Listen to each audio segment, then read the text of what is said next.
Y'all, this is weird. I don't know if I remember how to do this. But I just want to, before we get any further, just slow down and say thank you. Thank you for being faithful. Thank you for continuing to step in and be part of the family, even when it got weird and you didn't understand what was going on. Thank you for being faithful to walk through decisions and being faithful to, even today, coming in and going, if this is what I've got to do to step into this space, I'm going to step in and continue to be a part. Y'all, I don't know if you know this, there's no manual on a pandemic. And there's definitely not one for the church on a pandemic. There's a whole lot of opinions, but there is definitely not just a straightforward, here's your answer, one size fits all, and this is how you respond within a pandemic. So just thank you. Thank you for continuing to walk alongside one another. Thank you for continuing to be a part of the family. For those of you on the online campus, we are just grateful for you. We're grateful that you can be there, we can be here, and yet we're together. So thank you for continuing to turn on whatever device you got today. But those of you in the overflow I don't know if you saw the overflow, if you came in later, the overflow is full under the Ramada. So thank you to those of you that are willing to sit outside and still be a part of what's going on. And so we're just excited. We're thankful to be back together in the same space.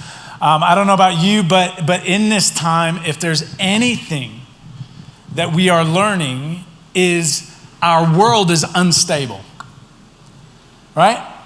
That at any point of any day, maybe any hour, your world can be interrupted by something across the world, or maybe across the country or across the state. And in moments, you are forced to interact, you are forced to react to what has either come on your phone, on a device, whether it's your TV, whether it's the news, whether it's someone just in your world, that in a moment you can get an email and it forces you to react. And over the last 6 months especially, those have been coming as fast as we can count. And it's a burden of ours as we step into this series, The Way of the Apprentice. It's a burden of ours to step in going, how do we respond? How are we supposed to walk this as believers? How are we supposed to navigate these moments? And in navigating these moments, how do we do it in a way that actually honors the very faith that we claim to hold? Because here's the thing, if you haven't noticed this yet, when it comes to this book and it comes to the words, it's not enough to just study those words and gain knowledge and walk away. That's the equivalent of if you were here last week or on the online campus or heard Pastor Ron in any way, shape, or form, you heard him reference this idea of apprenticeship to a plumber. Now I want you to grasp the concept for a second in the eyes of a plumber. You decide that you're going to read the manual on how to be a plumber. I don't even know if that exists. Maybe it does, right? You're going to read the manual. Here's how to be a plumber. And then you're going to find yourself someone who is considered to be an expert in that field. And you're going to go and you're going to watch them. In fact, you're going to cheer them on, right? And whatever that looks like, fix that pipe, whatever, right? But you're going to cheer for them. And you're going to be excited for what they're doing. And you may even create songs about how good this plumber is. But you never take a wrench and fix a pipe. Are you a plumber? No. You know an awful lot about being a plumber. And in fact, you could probably help somebody else. You could tell them the right information to fix what they need to. But reality is, if you never actually get down and do the very thing that a plumber does, you will not become a plumber. The same applies when we use this term Christian. Right? I don't know what your journey was, but the reality of the journey that I feel like is somewhat common within our culture is that you can step into faith with Jesus, meaning that you somewhere along the way, maybe you ended up in a stadium and somebody either live or on a screen told you about this person whose name is Jesus, and you recognized in that moment, I need to be rescued, and so you step into faith and you're in, right? Somebody slaps you on the back and says, welcome to the family, and you're like, welcome to the family. I'm a Christian. I woke up today, I'm a Christian. And then that's it. You show up to church and we talk about this book and we sing some songs and right? And then beyond that, like you get in your life group and you have great conversation because you're all in life groups. I know that, right? You're all in life groups, right? You get in community and you have amazing conversations. In fact, you even feel a little stirred. But you don't apply any of it to your life. Like we would look at that and go, that's as crazy as someone going, I'm a plumber because I hung out with one. See, I can remember, and I'm not proud of this in any way, but I can remember being 17 years old and blind drunk on a bench in England and sharing the gospel with my unsaved friend. You see, because what I had the understanding of what it meant to be saved, but the reality of all that being saved is that it meant that in this moment, for eternity, I was going to heaven, right? I was in. And so I had salvation, but is that all the Christian life is about? And Dallas Willard, who is a theologian that's written a whole bunch of really good stuff, but he talks about this idea of apprenticeship, that we are in an apprenticeship to Jesus. And in fact, he talks about it as we need to look and learn from the person of Jesus that we may live our lives as if he were living our lives for us. That an apprenticeship is not just knowledge, but an apprenticeship is I am going to take what I see in the person of Jesus. I'm going to study the person of Jesus. I'm going to look at his life and I'm going to take on those things and I'm going to apply them and live them out as if Jesus were living his very life through me. You get in the New Testament, it's the in Christ part of the New Testament. Paul says, follow me as I follow who? Christ, because the assumption of Paul is I am in an apprenticeship to Jesus, so if you see me, you're going to see who? You're going to see Jesus. And church, for the next season here, we're going to lean in intentionally going, we are looking at Jesus because we are in an apprenticeship to Jesus. And how does our life take on the characteristics that made Jesus Jesus? What practices do we need to bring in? It's going to get extremely practical. And so if you have a Bible, we're in Luke chapter 7, or if you have your tablet, or apparently, I didn't know this, shows you how bad I am on the online thing, but there's a Bible tab that you can click. So there you go. Luke chapter 7. And if you've been around church at all, you may go, man, I know this story. I've heard it before. But in Luke 7, it says, when Jesus had finished saying all this to the people who were listening, he entered Capernaum.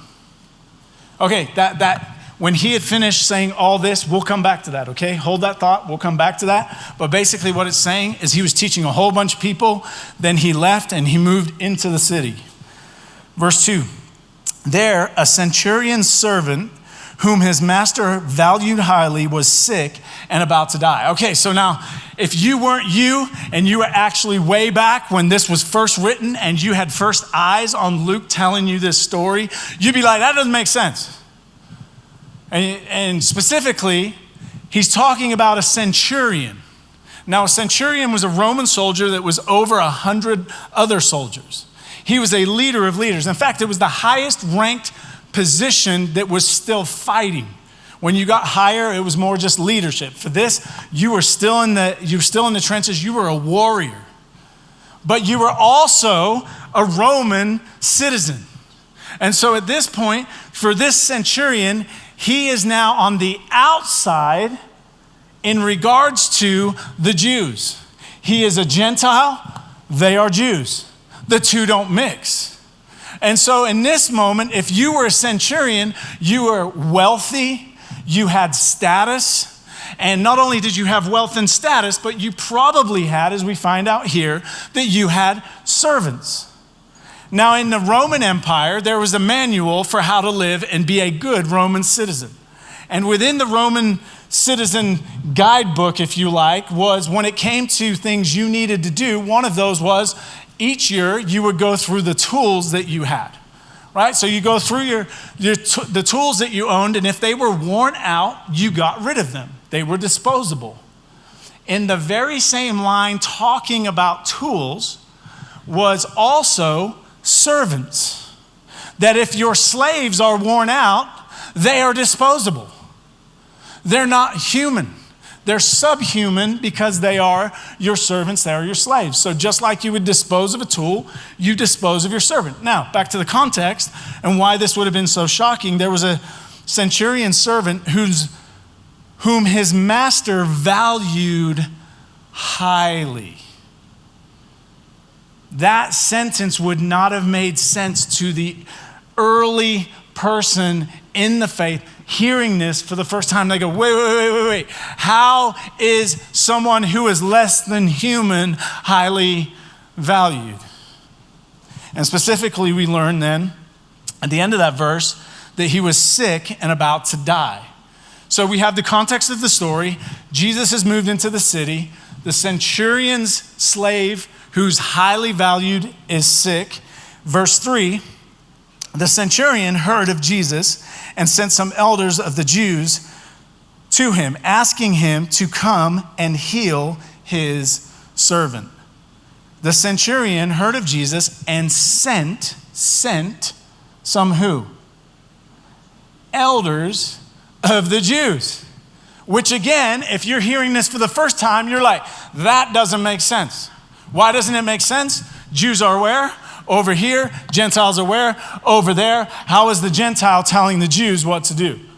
Right? And he sends some of the elders specifically from the synagogue. Right? So he sends, and normally there was 7 or 8, it's debated, but in this case, he didn't send all of them, he only sent some of them. They get there. Verse 4, when they came to Jesus, they pleaded earnestly with him. This man deserves to have you do this. There it is. They came, they're pleading, right? They're begging. Who's begging? The Jews are begging for who? A Gentile. Doesn't make sense. Verse.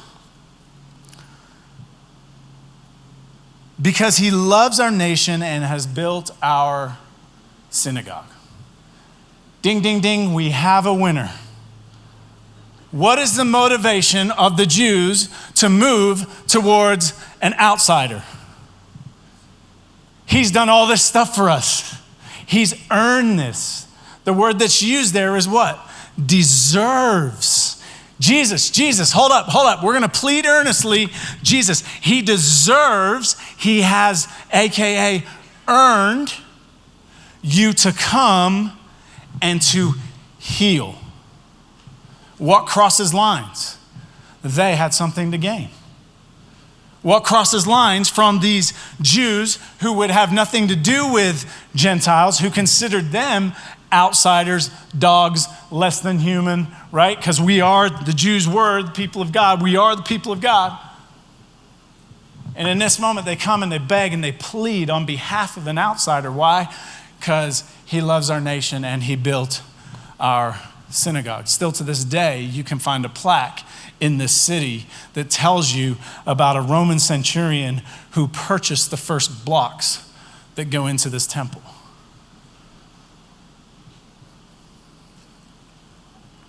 So Jesus went with them.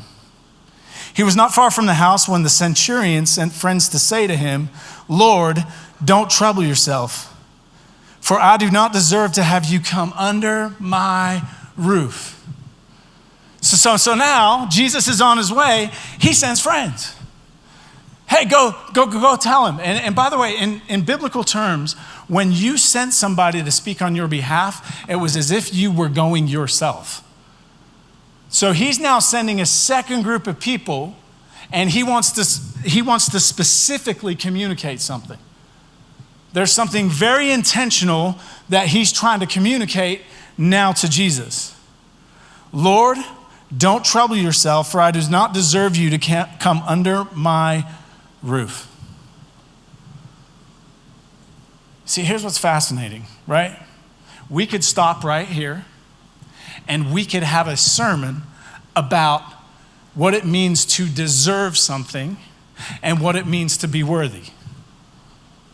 Right? And we could stop. Y'all, we do this all the time. We could stop right here. We could have a message that's just gospel-centered, because if you didn't know, it's about grace. It'll always be about grace. And in this moment, what is happening is the Jews have come and said, hey, Jesus, by the way, he deserves you to do this. He's earned this from you, right? And so Jesus is on his way under the assumption that he has earned something. Now, centurion goes, hey, you need to go tell him, I'm not worthy to have you come. I don't deserve you to come under my roof. Okay, he's approaching it, these two words. The word deserve that the Jews use at first is this idea that this centurion earned that from God. Man, we do this all the time. This is nothing new. We could stop here and preach a gospel that's about this. That for some of you, you think there is a cosmic scale with your name on it in heaven. And you believe that when you get to heaven, here's how it's going to work. I did a whole bunch of good. I'm really hoping that scale tips the whole bunch of bad. And if it does, then what? Jesus, I deserve to step in. Right? That's common. That's a common understanding how we work outside of the church.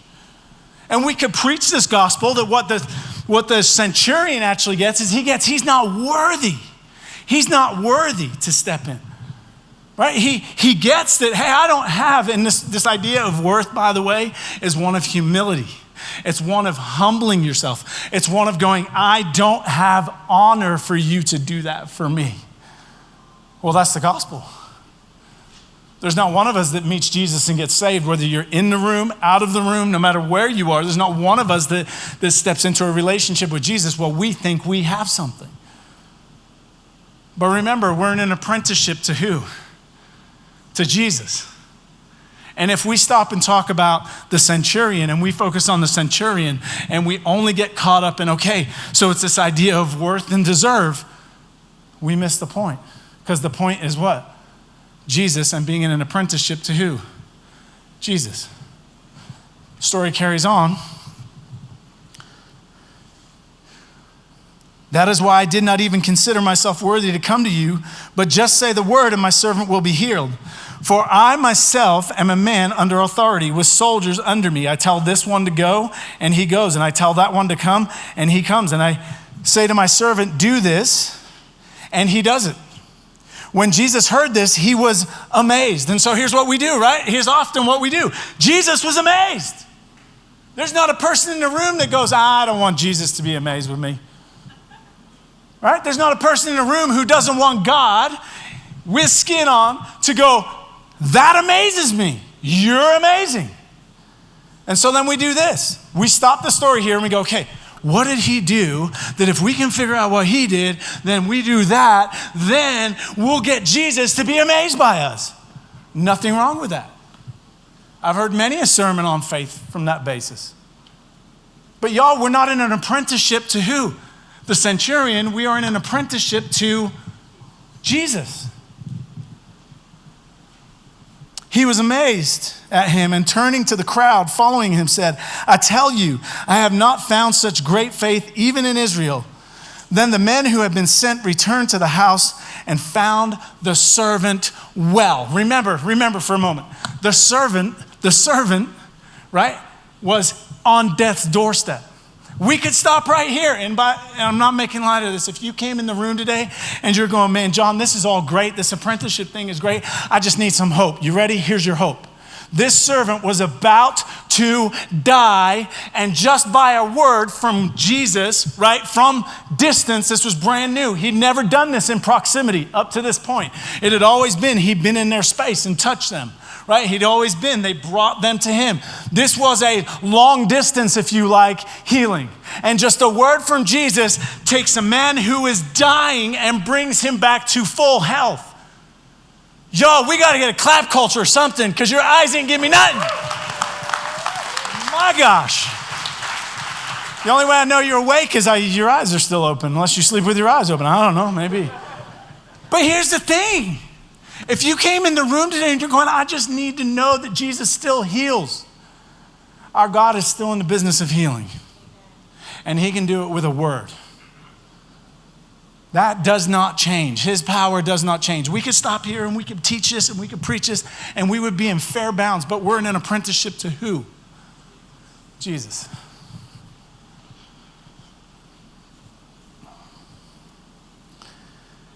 The servant was well. I want to switch focus for a second and let's just look at Jesus, whom our apprenticeship is with. You guys, the centurion comes to Jesus through groups of people, but it's as if the centurion is coming himself. And I want you to catch something. Not once in any dialogue does Jesus question the value of the centurion. Not once in any of this does Jesus look at the centurion and go, sorry, you're an outsider. You don't deserve this. Sorry, you are an oppressor, which, by the way, this very same centurion was a part of the system that pretty soon after this was going to take Jesus and put him on a cross. The same system that crucified Jesus, this man was a part of making happen. And you don't catch once where Jesus looks at him and puts him down, puts him at odds, or puts him on the outside because he doesn't think the same way as he does. And so in an apprenticeship to Jesus, here's the thing. What made Jesus Jesus? Why could Jesus look at somebody who religiously was on the outside? Why could somebody, imagine this, thinks different than the church, right? Lives on the outside. I mean, I don't know if this is a story you can relate with, but a group of people who are opposite of what you think. And not once does Jesus look at him and question if he deserves. Why? Because Jesus found inherent value in every single human being. What does that mean for us? You're in an apprenticeship to who? Jesus. What did Jesus find? An inherent value in every single human being. That means that he found inherent value in all people. No matter who you were, what you look like, what you stand for, where you come from, who your mama is, Jesus straight up never once pushed somebody away. Instead, inherently, because he had this value in humanity, he moves towards. Wait, what are we supposed to look like? We're in an apprenticeship to who? Jesus. If I'm an apprentice to a plumber, I should look like a plumber when I'm done. If I'm an apprentice to Jesus, I should have an inherent value in all people when I'm done.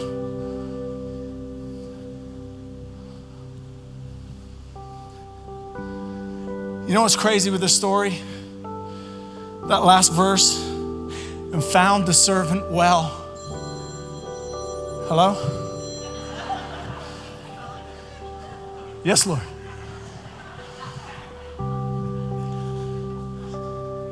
He found the servant well. You guys, this story isn't even about the centurion. The centurion didn't need healing. In fact, the slave was the lowest form of human being considered on the planet. You want to dehumanize somebody? It was who? The slave. Why does Jesus move? Because the slave needs Jesus. Why did Jesus move? Because he found inherent value in every single human being. Second thing about Jesus that we learn from this is not only did he find this inherent value in every single human being. But, remember I told you he was preaching right before this? You remember that? I know those of you, I'll jump right here so I can see them online. I know you remember because you're taking notes. I know that because I can see you, right? We got cameras in every space, just kidding. But I told you that Jesus was teaching right before this. In Luke chapter 6, you know what Jesus talked about? Love your enemies. You know what he followed that up with? Don't judge one another. You know what he followed that up with? This whole story in there of a wise man and a foolish man. You know the difference between the two? The wise man takes what he hears and puts it into practice. What does Jesus do in this moment? He inherently finds value in every single person, follows that up with, I'm not going to judge you based on your status or based on these presupposed things that put you in a caste. Jesus goes, I will not judge. What does he do? He does not judge. The last thing Jesus does is he gives grace. How do we know that? He moves towards and he heals. Y'all, I told you it was gonna get practical. This series is practical. Why? Because if we're ever going to look like Jesus, who we are in apprenticeship to, we have to put into action. So you ready? 4 things. I don't care what you got to take notes on, you take notes. These 4 things. This is for this week and moving beyond, this is how we look more like Jesus. This is how we take what we have seen in Jesus and we walk it out. First thing is this. You need to analyze does my soul, who is it adverse to? Who is it in opposition to? Who am I opposed to? What is there in my soul that I have drawn a line? And I am on this side and there are people on that side. What issue is it that I've chosen to draw my line by? And you need to analyze, you need to sit with God. You need to let his spirit reveal. In fact, I believe that before the end of the service, he may put somebody on your mind. Don't push that away, grab it. Who is it that you're opposed to? Who is it that you would line up differently than? You got to analyze who's that person. Because what that's showing you is in your apprenticeship to Jesus, you have a crack in finding value in all people. You have to step into that moment and you have to take it for yourself and go, if I am going to find value in all people, then I cannot set myself up where there are those on that side and those on that side, and I'm here and I don't like either of them. Can't imagine a space in our country that's doing that right now, by the way. But we have to stop and analyze, where do I find myself in opposition to others? I'm opposed in my views. And then here's the second part. Once you analyze, move towards them. This could be somebody you work with and you've worked with them for a long time. And they know you don't like them. Oh, you've never said nothing. You just talk when you get home. But reality is, they know. And can I tell you what they're judging, by the way? They're judging your Christianity, which means they're judging Jesus. This is why it's so important we get this, church. It's Jesus that's on trial. And we have to step in and move towards them. What does that look like? Hey, could I take you for coffee? Could we grab a meal? Ooh, we're gonna get real crazy. You ready? You wanna come over to my house for dinner? Woo! We'll grow into that one. But you guys, move towards them. Why? Because that's giving grace. Wait, where did we find that? We found that in Jesus. I'm not gonna judge them. I'm gonna sit at a table with them. And then you know what the third thing is? Just listen. Why? Because love listens. Just listen. And I guarantee you, every time I've ever done this, here's what happens. All of a sudden, I spend time with someone, I listen to them, and all of a sudden I go, I never knew that about you. I had no idea that you were feeling that way. I had no idea that you have labored through that. I had no idea that your family was that way. I have no idea that you struggle this much. And all of a sudden, just through listening and loving, you begin to close the gap. That's the last one, is grow. Walk away from that and go, God, how do I become more like you in this moment, in this relationship? God, how do I step towards? So analyze, move towards. As you move towards, just listen and then grow. How do I close the gap? How do I close the gap? I believe that in our apprenticeship to Jesus, we only look more, sound more, love more like Jesus did when we slow down to actually see the things that Jesus did, and when I'm gonna put those into my life, no matter how much it hurts, no matter how much it costs. Because I believe at the end of this, for all of eternity in our apprenticeship to Jesus, we're supposed to look a whole lot more like him. So whether you are in the room, whether you are out of the room, the challenge today is, will you step in? Will you step in? Pick up the tools and step into that apprenticeship with Jesus. Let's pray. God, we come before you.